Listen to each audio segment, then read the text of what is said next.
বাংলাদেশে যে 31st night উদযাপন করে, এই 31st নাইটের যেগুলো এবছর অবৈধ করছে, আতশবাজি আর হলো ফানুস। ফানুস মেট্রো রেলে ক্ষতিগ্রস্ত করে, যেই ফানুস গুলা তারের মধ্যে যায় পড়ে, তারপরও ওগুলা ব্যবহার হয়েছে। 31st নাইটে বলে আতশবাজি ওড়ানো নিষেধ, সেগুলোও কিন্তু ব্যবহার হয়েছে। তাহলে এখানে ডিএমসি এরা কি করলো? তারা নাকি শর্ত দিছিল যারা এগুলা করব তাদেরকে 1 মাসের জেল দেওয়া হবে। তাহলে এখন তারা তার সত্ত্বেও এগুলা ব্যবহার করছে। এখানে আইন হলো এখন বর্তমানে অন্ধ। যারা এগুলা করে, এখন যারা বলে যে আইন হলো অন্ধ, যে তাদের সামনে কর্ম তারা কিছু বলবে না। এখন নিজের বিবেকরে চিন্তা করেন, যে আপনি যখন এই কাজগুলা করেন, যখন একটা অসুস্থ ব্যক্তি, ধরেন আপনার বাসাতে একজন অসুস্থ ব্যক্তি, সে তার যখন কানের ভিতরে এগুলা যখন যায়, এই গান বাজনা হয়, তখন ওই লোকটা কি তখন আর সুস্থ থাকে? মোটামুটি তখন তো সে তো মোটামুটি সুস্থ থাকে না, সে আরো অসুস্থ হয়। যখন এগুলার পাশে যখন মেডিকেল সেন্টার থাকে বা হসপিটাল থাকে, তখন এগুলার রোগীগুলার কি হয়? আপনি নিজের আনন্দের জন্য আরেকজনকে ক্ষতিগ্রস্ত করতেছেন।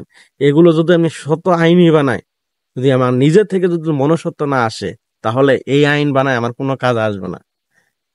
আপনি একবারও চিন্তা করতেছেন না যে আমার একটা ভুলের কারণে মেট্রো রেলে ক্ষতি হইতে পারে, আমার একটা ভুলের কারণে একটা রোগীর সমস্যা হইতে পারে, কিন্তু আপনি আছেন আপনার আনন্দ নিয়ে। একবারও কি চিন্তাটা করতেছেন যে একটা পাশের রোগীর কি হবে, একজন অসুস্থ ব্যক্তির কি হবে? না, আপনারা আছেন আপনাদের আনন্দ আর আপনারা উৎসব নিয়ে আছেন। এখন এই ক্ষেত্রে যদি প্রতিটা লোককে যদি এরকম ভাবে ধরে নেওয়া হয়, তাহলে ওই ক্ষেত্রে আপনি যদি নিজে থেকে পরিবর্তন না করেন, আমি যদি শত আইনি বানাই, তারপর আপনি কোনোদিন শুধরাবেন না। নিজে থেকে আগে সবকিছু শুধরাতে হবে।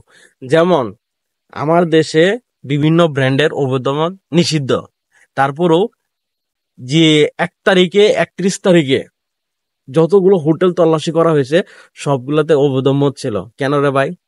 তো ওগুলো কি 31st নাইট এতই উদযাপন করার ইচ্ছা?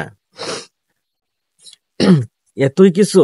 বিভিন্ন অজুহাতে বিভিন্ন হোটেলে নানান ধরনের ব্র্যান্ডের মদ পাওয়া গেছে, নানান ধরনের অতি ছেলে মেয়ে এদিনকে এগুলো হোটেলে পার্টি ডিজে এগুলা করছে। কারণটা কি? হ্যাঁ, তুমি বলতে পারো আমার ব্যক্তি স্বাধীনতা। তোমার ব্যক্তির স্বাধীনতা নিয়ে যদি আরেকজনকে তুমি হেনস্থ করো, আরেকজনকে তুমি যদি অসুস্থতার মতো ফেলাও, সেখানে নিজের ব্যক্তিগতটা কি বললো?